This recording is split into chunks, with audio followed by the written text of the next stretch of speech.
Board games, known to all from every social class, every child and every adult.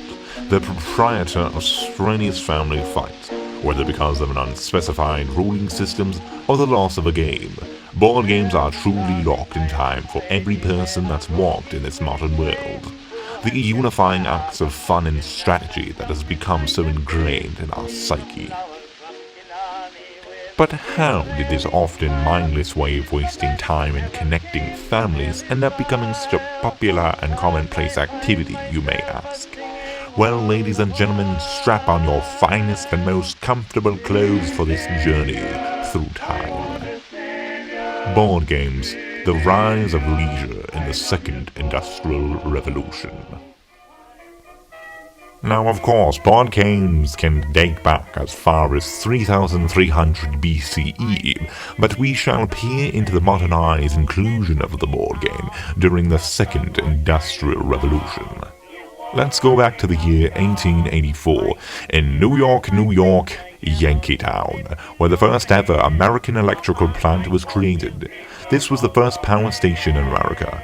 This would spark the idea of electrical manufacturing plants, the kinds that would mass-produce millions of board games and toys to American civilians. Later, this rise in production would spawn the stocking of thousands of games across the entirety of Northern America and Europe that would fill shelves in every store and end up in the hands of a child wishing to play a game with his family. But why now, in the late 19th century? Surely mass production had been instituted before in the First Industrial Revolution. So why? Well, it's quite simple. There are two main proprietors.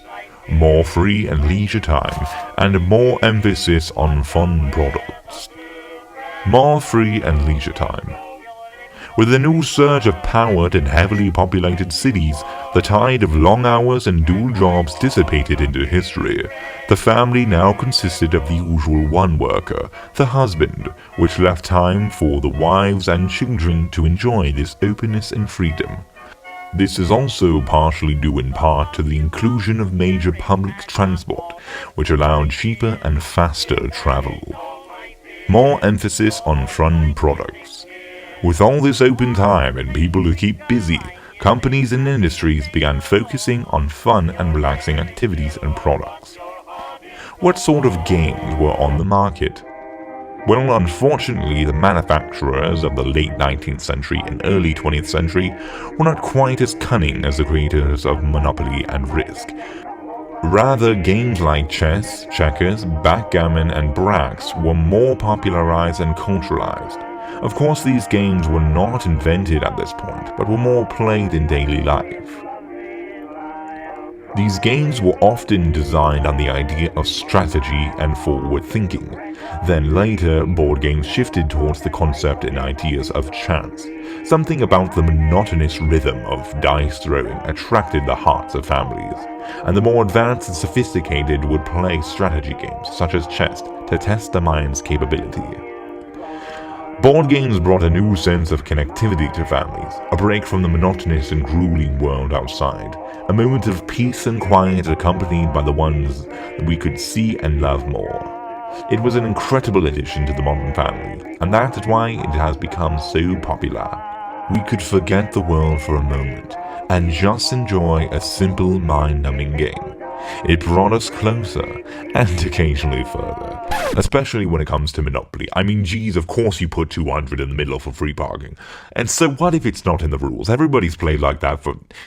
Okay, I'm sorry, I got carried away. We live in a crazy world, and this has brought us together. Board games have become one of the strongest bonding tools in this world. So we truly owe some of our greatest childhood moments to these mind-numbing and hilariously fun games.